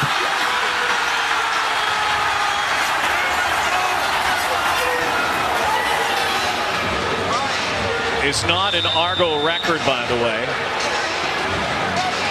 Boyd Carter has the all-time record. Do you remember Boyd? What year was that return by Boyd Carter? I think you were playing. 1958. Yeah. 131 yards, and there was a lateral in that play. So now, I'll tell you what, here at BMO Field, there is no doubt that's the longest missed field goal return here at BMO Field by Martese Jackson. Working, baby. Let's go. He's already had a punt return for a touchdown. He is electric. Now the Argos out to a 31-15 lead, and the Eskimos really have their work cut out for them, or the losing streak is going to fall to 5 straight games. And the Eskimos have been right in this ball game. 2 missed field goals by Hugh O'Neill here in the second half. One that got a point and one that resulted in 7 points the other way. You look at the swing. You expect to get 3. You end up giving up 7. In a 10-point swing in a game where you're down by 16. Here's a guy who never quits, though, and that's Mike Riley. No matter how far his team is down or up. Incomplete to Brandon Zylstra. Right now, Hugh O'Neill trying to find it. I mean, 2 missed field goals already here in the third quarter of this game. So they settled for a single on one of those misses. As I said, you had the swing of 10 points on the other. So those 2 missed field goals are a difference of 12 points. Game where the Eskimos could have pulled to within 4 here in the third quarter. Instead, they find themselves trailing by 16. Into Zylstra, knocked down by Darby. Marcus Ball there. One of the things for the Eskimos, also missing Duke Williams right now. One thing they have not had much of today, not much of Darius Bowman. Brandon Zylstra has a touchdown. Darrell Walker has a couple of catches. Riley can't find his targets as well. Great play by Darby. Yeah, real tight window and good coverage. She saw Marcus Ball in on the play as well. Duke Williams now out of the lineup for the Eskimos. Hasn't been in the last few series. Does this guy have any oxygen left? Martese Jackson not this time. As Martese Jackson tiptoes down the sideline and dances to a touchdown. And the Argos secondary coming up big. Toronto leading 31-15 at BMO Field. The only thing the Argos haven't done today is sack Mike Riley. They came into the week leading the CFL in sacks, including that guy who's back in the lineup. Here's Matthew. Absolutely, Rod. And even though Victor Butler hasn't gotten to the quarterback, his presence, as well as Cleon Lang's presence in the return of the lineup, is so key for the Argos when speaking to defensive coordinator Corey Chamberlain. Because when he talked before the game, he says, when we didn't have them, it affected everything we did. We could rush 3 or 4 guys, but without their speed and their impact, we might have to rush more linebackers or bring guys in from the secondary, do a safety blitz. But now that they're they're back, we can adjust the flow. We are going to have to manage how many plays both play, because remember, Lang and Butler dealt with knee injuries about a month and a half ago, and with 6 weeks gone, they're back in the lineup. Chamberlain says, yes, the speed is back, the intensity is back, but I can't rush them because the defense is different, but we're glad we're going to inject their intensity, guys. Ray throwing again to DeVere Posey. Thanks, Matthew. He is a character, that Victor Butler, though, isn't he?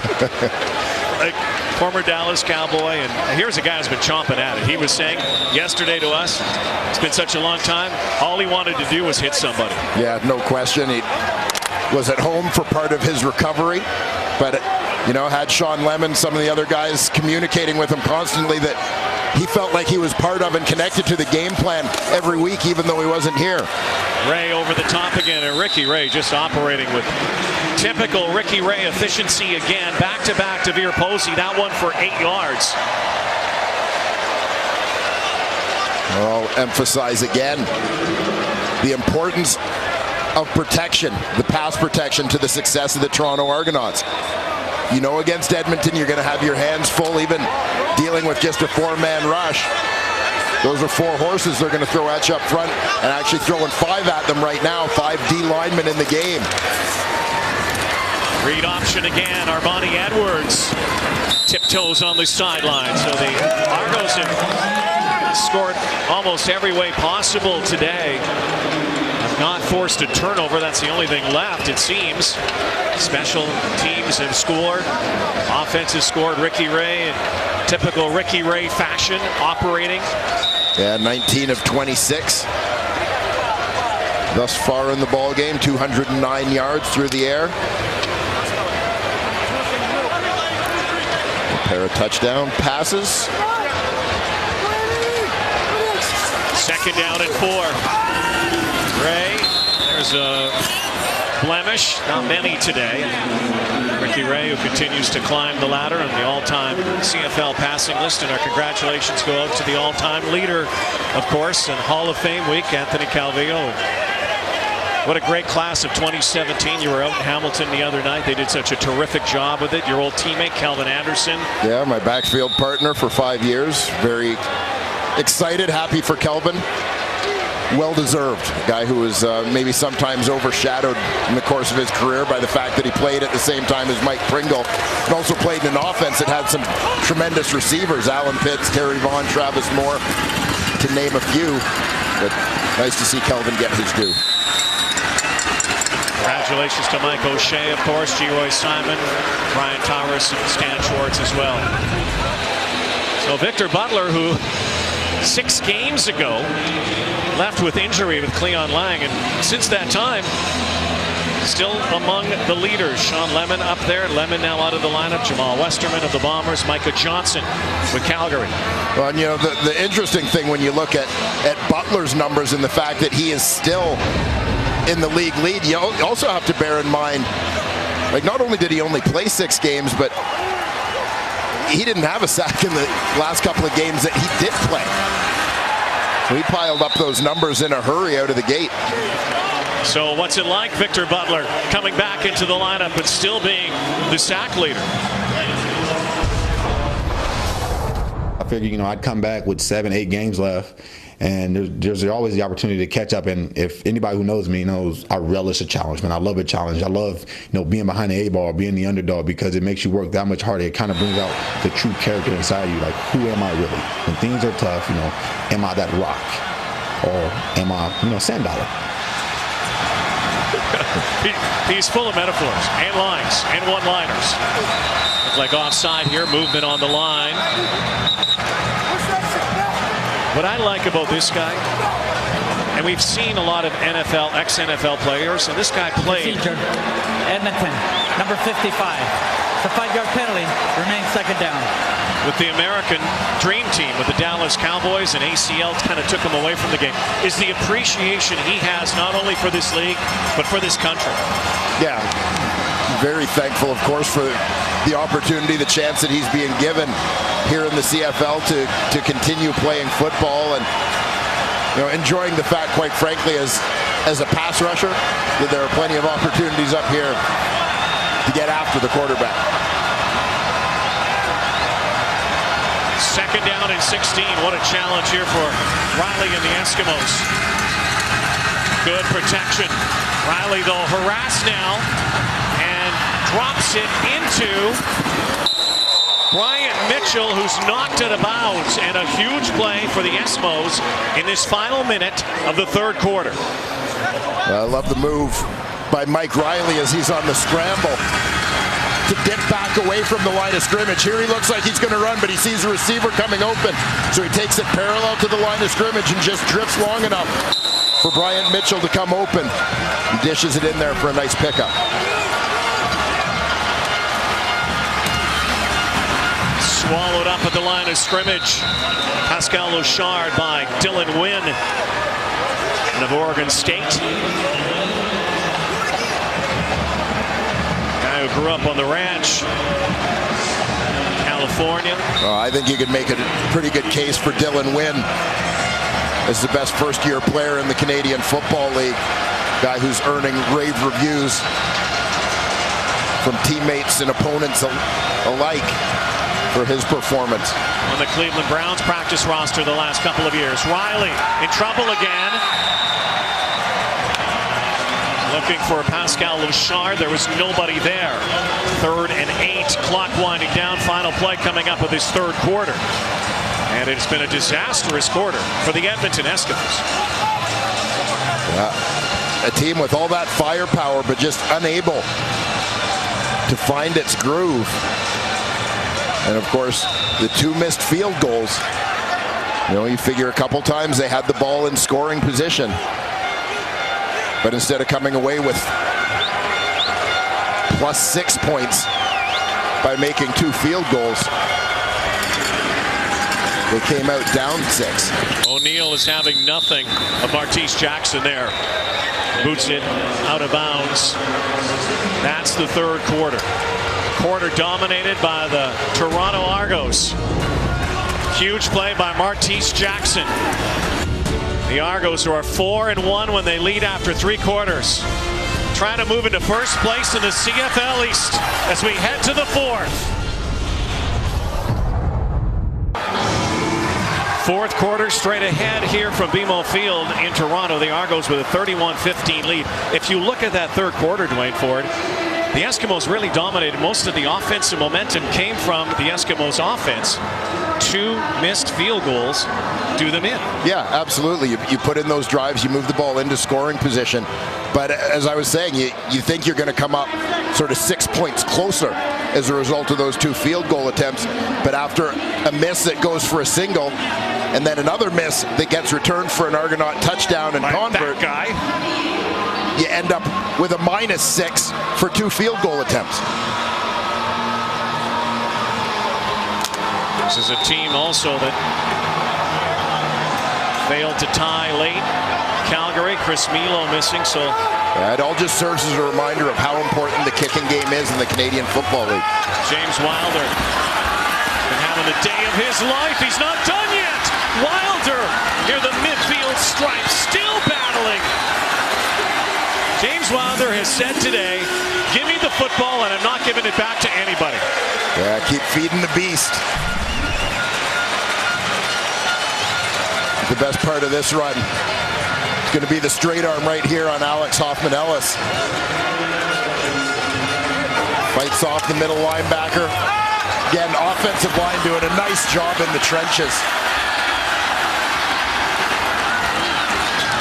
And Wilder Jr. is one of those big backs that, as much as the Eskimos see a steady diet of them, it's just going to wear them down. There goes Wilder again. The day of his life continues. Needless to say, a career day already in the Canadian Football League, and he is eating everybody up.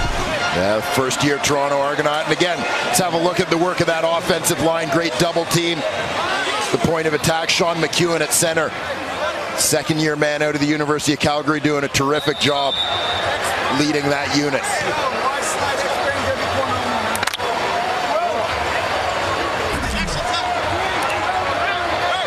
173 yards rushing on 13 touches. There he goes again.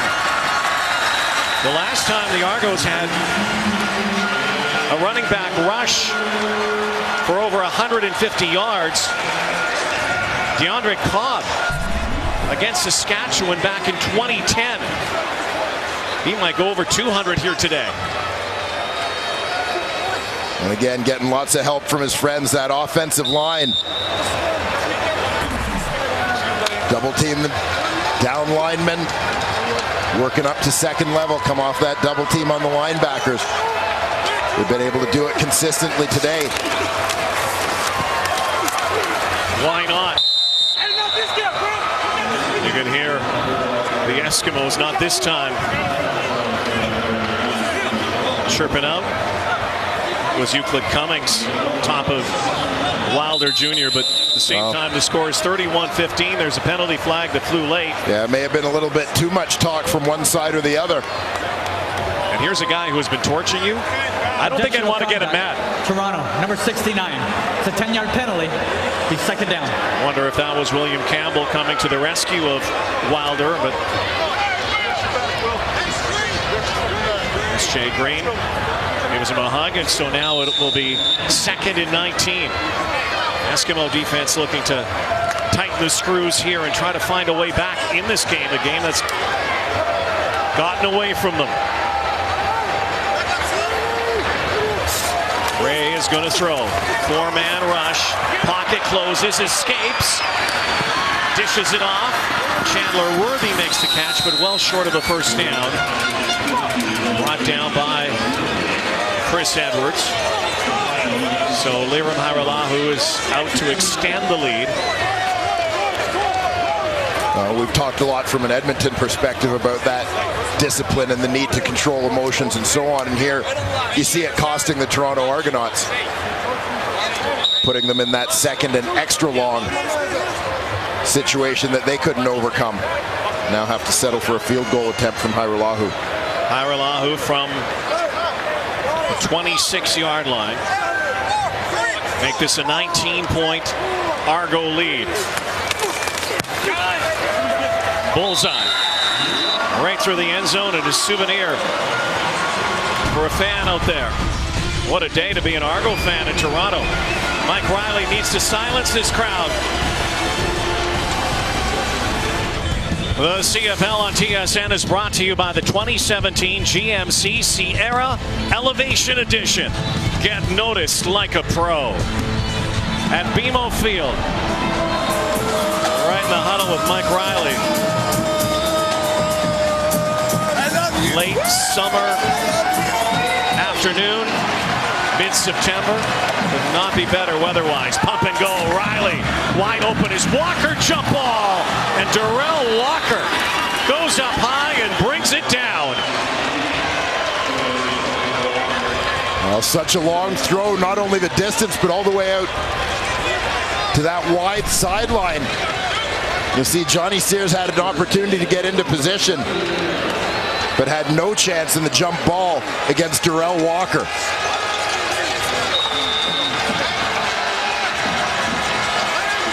There's maybe the big play that the Edmonton Eskimos needed to jolt their offense again. This is a big play offense. Remember, the Eskimos, even though they lost 4 straight, came into today #1 in offensive yardage, #1 passing yardage, #1 in completion percentage. But you add all those numbers up, and here's the rub. The Eskimos are 6th in scoring. They have an issue trying to finish it off.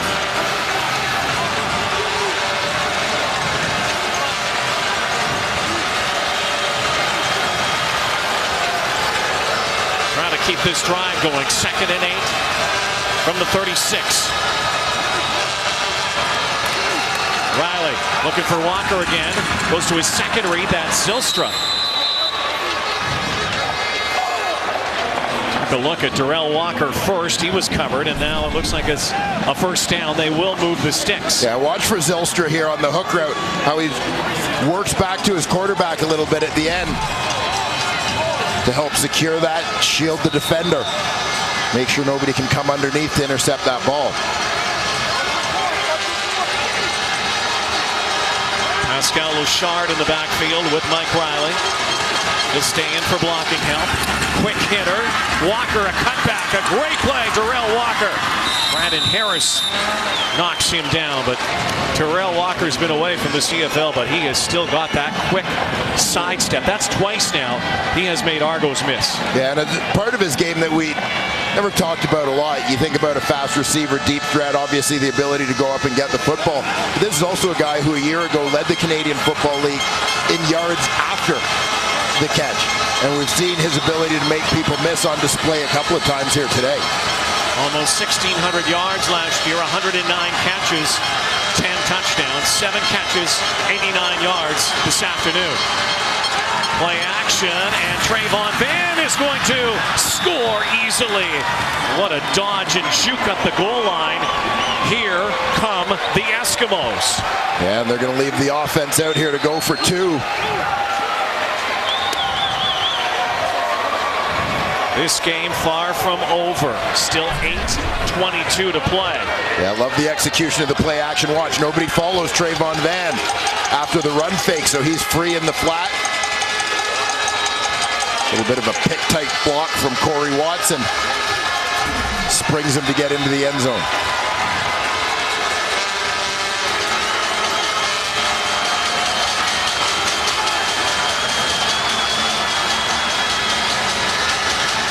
Sixth play for 2 on the drive. Darrell Walker, after a 5-play, 75-yard, 2-minute and 49-yard drive, and that's exactly what the Eskimos had to do. Still a 2-possession game, but the lead has been cut.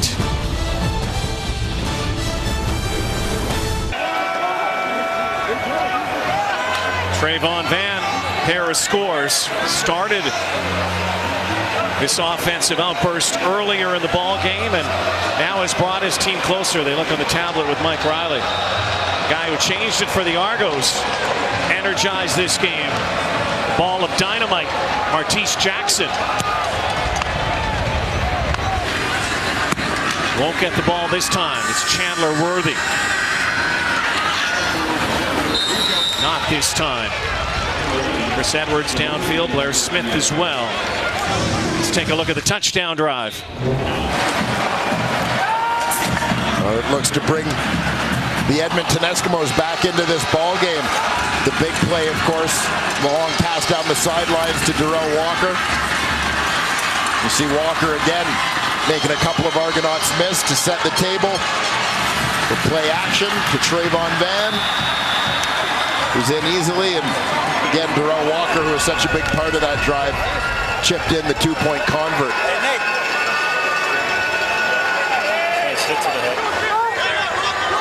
Midway through the fourth quarter. Can the Argos hang on? Can the Eskimos come back? Wilder having a breakthrough game. He just hasn't been good. He has been great. A monstrous performance from Wilder, and it'll be interesting going forward to see if the Argos commit a little bit more to that running game, given how effective it's been here today. There have been times when they have utilized both Wilder and Brandon Whitaker in the backfield, if they can work the ratio out to have both in the lineup. Whitaker, of course, out this week. Ray. It's picked off by Adam Konar. Exactly what the Eskimos needed.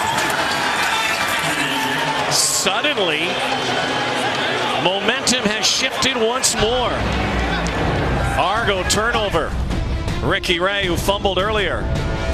This ball batted up, and Adam Konar has the takeaway. Well, the key to that interception was at the top of your screen. Johnny Adams, the corner, is matched up with S.J. Green as Green makes his break essentially at 90 degrees on the in. Adams takes a break towards the line of scrimmage to come underneath. That allows him to get a hand on that ball and tip it up for Adam Konar, much to the pleasure of newcomer Ahmad Dixon. Mike Riley back in the saddle. Duke Williams, who left the ball game is back in that receiving core. Talented receiving core. This Edmonton team, when they trailed after 3 quarters this year, were able to grind out victories. And kind of outliers statistically. So many numbers that really don't figure when they were on a 7-game win streak, but they are 3-4 when trailing after 3 quarters. Yeah, I mean, you look at that 7-game win streak and where Edmonton's at right now, they feel right at home. Looking for the house here, and this is an easy pickoff. Yeah, there's a flag down for PI, though, that went up, or I anticipate it will be for pass interference, I should say, as the ball was in the air. A moon down ball. That left sideline. Mike Riley just threw that up, and looks like it is against the Argos. Illegal contact on a receiver. Toronto, number 33. 10-yard penalty. First down, Edmonton. Who could make it really interesting right now. Keep an eye on Darrell Walker matched up with Alden Darby on the outside. There's that little hook and go. Darby bit. Had to get in a little bump to try and recover. And that's going to let Riley and the Eskimos off the hook and give them another chance here. Mike Riley fires up high for Zylstra, who already has a touchdown. And it looks like the Eskimos are going to go first and goal. It's very close, may require a measurement. Or are they short? Looks like they may be a little short, about a half yard. But they can get the first down, then go first and goal. The issue, of course, is time, but 5:28 to go. Yeah, that's a lifetime. In the CFL it is. And what has been beneficial to Edmonton, Dwayne, is how quickly, just by a nose, quickly they've been able to strike back and respond. Their drives have not chewed up much clock. That's why they're just a touchdown away from making it a 1-possession game. Well, turnovers proving to be a little bit of a key. The Eskimos got their first touchdown of this ball game off a Sewell fumble recovery after the strip by Euclid Cummings, and here the Konar interception appears to have Edmonton poised to get some points on the board as well. 2nd and inches. Stretch out easily for the first down. They do. There's a penalty flag. You see Justin Tuggle soar over top of that line. He might have jumped.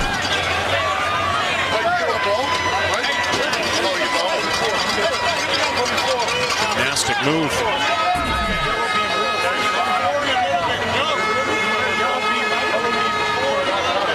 Offside. Toronto, number 94. Half the distance to goal. First down, Edmonton. Three cracks from the 4-yard line here for Mike Riley and the Edmonton Eskimo offense.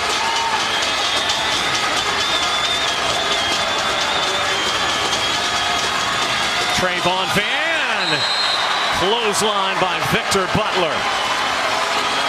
Yeah, Victor Butler and Bear Woods in on that one in a hurry. No gain right at the line of scrimmage. Watch this. Gulp. Yeah, that was a miscue in the blocking scheme. Duke Williams was coming across. He was supposed to be working with the right tackle to take care of the first 2 guys defensively on the front side. That included Victor Butler, but the 2 Eskimos collided and essentially left Butler free to make the play.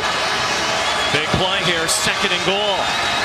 Riley, corner route, jump ball for Williams. Wow. He caught that. Unbelievable catch. Duke Williams. The highlight reel grows in 2017. Oh, this is another one of those where the receiver demonstrates tremendous tracking of the football and great body control. Oh my goodness. He's literally falling sideways as he catches this one over his shoulder. You see the head back tracking, little push off to get some separation from the defender. Stays with that one all the way down to the turf. Tremendous catch by Duke Williams. There is a challenge flag from Mark Trestman. And I wonder if he might be challenging that little push off by Duke Williams as the ball was coming in. If it's successful, it takes away. Toronto was challenging the previous play for offensive pass interference against number 81. We'll review the play. Could take away another one of the catches of the year and another touchdown here. Let's have some closer inspection. Yeah, watch the left hand.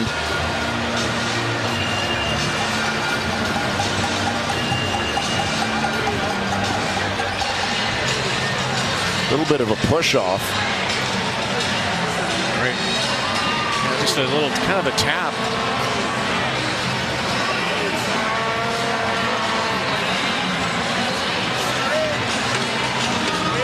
There's a push right there, but I see quite a few of those.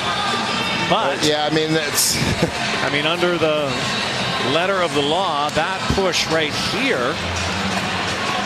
Yeah, I mean they have a case because there is a slight push there to create that separation. Especially with the push was closer to the head too. It was near his neck and pushed away. It gave him an opportunity to get some separation. Wasn't much. He still didn't make this incredible catch. Yeah, I mean there is a chance that this call could be overturned. The call being a touchdown. We have a verdict. After review, the ruling on the field is overturned. We have pass interference on the offense, number 81. That's a 10-yard penalty. Be second down. What a great use of the challenge flag by Mark Trestman. Now 4 of 7 on the season. And his spotters able to identify that. And there it is.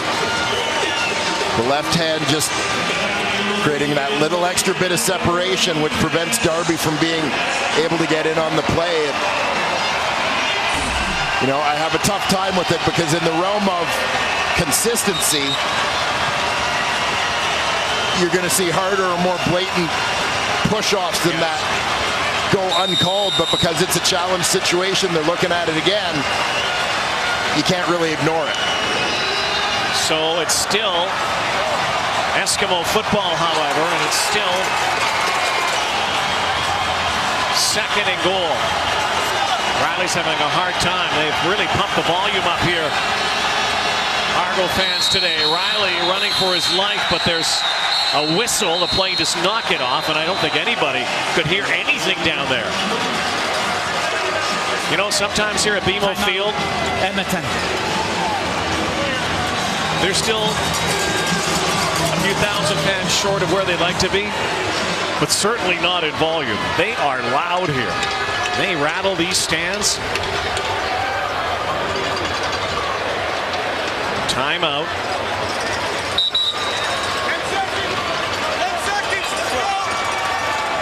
4:04 to go. Eskimos trying to score here. 2-point convert with the score. Makes it a 3-point game. Oh, big second down play right here. Riley, pocket closing. Ball was deflected a little. Darius Bowman incomplete, but again a penalty flag. And this is in the backfield, and it looks like it's against the Eskimos. That it does. Hands to the face, perhaps a holding call.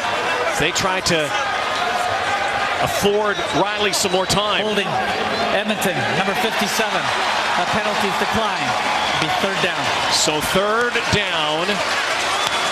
And too far for the Eskimos, and still time remaining, so they are going to elect to kick a field goal. Yeah, relying on a field goal unit that has struggled. Yeah, I mean, has been the difference in the ball game right now. Kenny O'Brien is the holder. This kick from the 21. It's really a chip shot for Hugh O'Neill, who's missed 2 consecutive field goals, but not this time. Better luck heading to the south. 8-point ball game. Get noticed like a pro in the 2017 GMC Sierra Elevation Edition.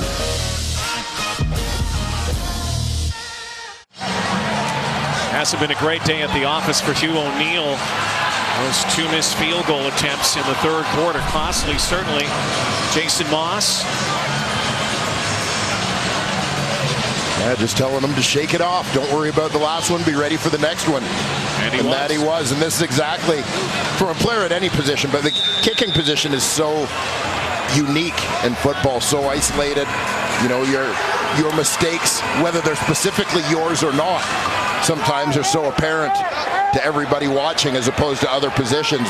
But that's the kind of response you want to see from your kicker after a couple of misses. Fumbled football by the Argos, and James Wilder had to pick it up. And Ricky Ray, the Argos, in baseball they refer to this as the nervous ninth. And this is what it has become, the nervous fourth quarter. Closing time not easy for the Argos. They had a healthy lead. And right now, there's a little extra perspiration on those palms. Well, you think about how good the Argos running game has been in this ball game and how important it's been to their success. They're now at a point where they kind of need to be able to run the ball. And now, as Ray mishandles that snap, they find themselves forced into a passing situation. Eskimos have been very good, taking the ball away, and almost again. And that is the 3-minute warning. The Argos will have to boot the ball away back to the Eskimos. We'll get a chance to bring it back down the field, pull a little closer, or tie. Thriller here at BMO Field. Now a Saturday night in Toronto. Coming up on TSN, part 2 of our Saturday doubleheader. We'll head to Calgary. Jonathan Jennings and the BC Lions up against the #1 team in the CFL, the 9-1-1 Stampeders. So that is next. We have a finish going in Toronto. Let's head back to Rod and Dwayne. And here's a guy who, like the guy who's done so many other times on that other sideline, well, I guess on the same sideline, the other team, Ricky Ray, who's been Mr. Cool in the clutch. Mike Riley also has been. Going to try to carve a victory out, at least pull his team into a tie here, and he has time. 2:20 to go. And it's Zylstra now fielding kicks. The punt return. So Riley takes his final warm-up toss. 2-minute offense here. And an Edmonton team trying to end a 4-game losing streak. This is not, or was not, unfamiliar territory 565 for the Edmonton Eskimos during that 7-game win streak out of the gate, to be behind late in the fourth quarter and have to find a way to get it done. Did it against BC, did it against Hamilton. Now trying to do it against the Toronto Argonauts to get back in that win column. Riley stepping up and going deep. Brian Mitchell could take it to the house. No, he doesn't. What a catch on a bomb. And it's the quick strike ability of Mike Riley. Huge gain here. Don't go anywhere. 60-yard catch by Brian Mitchell, who was a step away, it looked like, from the end zone. This pass couldn't have been any more perfect. Hitting Bryant Mitchell in stride for a monster game. Riley in shotgun from the 16, and Pascal Louchard into a scrum, tackled eventually by Marcus Ball. So sets up second down, 3-yard gain, 2nd and 7. Eskimos could get it down near the 2. The thing is, for Edmonton, they'd like to find the end zone, then they're going to need a 2-point convert.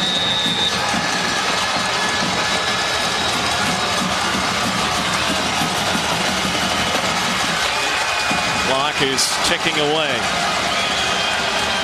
Play clock coming down to 7 seconds. Edmonton's okay with eating up some time here. Riley, end zone, and looking for Duke Williams again. And Williams wants a challenge flag, and Jason Moss throwing that flag on Rico Murray. I guess under the heading irony. Well, Riley and Williams were looking for a throw behind here, which would be something that they've set up well as they've gone to corner routes and fades in the end zone using the jump ball. Challenging the previous play for defensive pass interference against their number 81. We'll review the play. Duke Williams, this center point, talking point for the last two challenges. What play number is it? What play number? We'll see. He's going to sell this like he's going deep. Little kind of swims the defender past him. I think they may win this one. The Eskimos. We'll get a slightly closer look here. It's just before. Probably the best look is this one. Rico Murray right He's trying to work back. Maybe not. Both of them were jostling. Yeah, tough to say as to whether Murray had the right hand impeding, and there you get a better look as it was wrapped around the right arm of Duke Williams. So Duke's going to lose a touchdown and a catch because of a challenge, and probably is going to gain one. We'll see here. If that is interference, the Eskimos will scrimmage from the 1.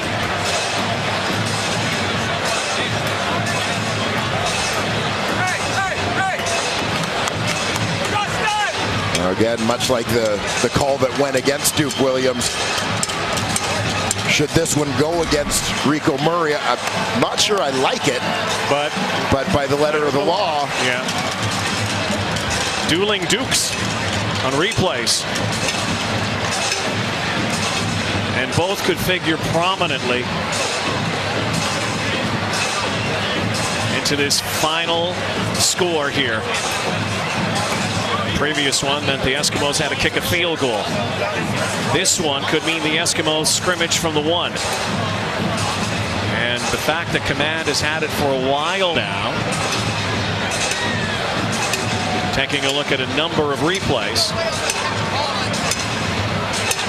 Again, just one video challenge flag allowed per team per game now. Use it, you lose it. So they've been looking at it for a while. Might not be good for Edmonton. After review, the ruling on the field stands. It'll be third down. Edmonton is charged their final team timeout. So the ruling stands, and now it's third down. Could be ball game right here. Tough calling for the Edmonton Eskimos. And Duke Williams in the middle of both. Duke will be on the near side, bottom of your screen. Calvin McCarty in motion. Silstra top. Looks that way. Riley's pummeled. Fumble football. The Argos have it. They brought the secondary blitz. It was Matt Black who came free for the sack. And after all of that, the Argos are a minute 26. And Jason Moss is losing it, feeling that Mike Riley took a hit to the head here. And again, Moss has no challenge here, and there was no call on this play. There's no call, you can't challenge, and he has a point. That was a hit, a blow to the helmet. And here you'll get a closer look at it. Matt Black times it up and hits that B gap. Calvin McCarty couldn't get to him. But absolutely. It hit right to the face mask of the Eskimos quarterback. Which would have taken the ball down to the 1 as well. And Jason Moss livid. The Argos have it. And Cody Fajardo is going to run it. With that first down, could have almost sealed it. One more here, and the Argos are going to escape on their home turf with the victory. Going back to the play that just happened, the Eskimos might have wanted to be a little more prepared for that one, as Cody Fajardo was in the game specifically to run the ball. Team doctors going through protocol with Riley. Looks like he's okay. Eskimos trying to get the ball back with a stuff or a strip. They may get the ball back here. So I can understand Jason Moss's frustration. Mike Riley last week took a blow to the head. It was Jagera Davis, as you saw, came up right under the face mask. And again, this time, Riley hit right in the face. Neither one called, both in somewhat. Here, obviously, a critical, potentially game-changing situation and call. 2nd down and 6. Fajardo again boots it, takes it, and the Argos are going to win it. Penalty flag down. An Argo team that had lost 3 straight against the Eskimos. Swept last year. These teams will meet again in October in Edmonton. An Argo team that's lost 5 of their last 6 and 2 straight. Jason Moss will have a lot more to think about this coming week. This team's going to fall to 5 straight losses. They'll have some time, though. They're on a bye week coming up. Next game late September in Winnipeg. Well, and the Argos came up with a pretty good game plan offensively. Objectional conduct. The Edmonton bench. The penalty's refused. The clock will start on my signal. Well, again, Jason Moss can understand his level of frustration. But at that I'll just say it. Protect your quarterback. I'd take that call too if I'm Jason Moss. Yeah, you protect your quarterback. I mean, it clearly was get to the listen, head. I mean, everything we're doing in this league right now, player safety, player safety, player safety.